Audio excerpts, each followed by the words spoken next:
मेरे अजीज दोस्तों, जरा ध्यान से सुनिएगा। एक तरफ भारत में, खासतौर पर उत्तर प्रदेश में, बीजेपी सरकार ने हलाल सर्टिफिकेट पर बैन लगा दिया है।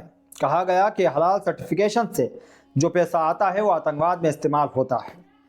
और भी कई बड़े बड़े आरोप लगाए हैं। यानी देश के अंदर हलाल को डर, शक और देशद्रोह से जोड़ दिया गया है। लेकिन अब जरा दूसरी तस्वीर देखिए।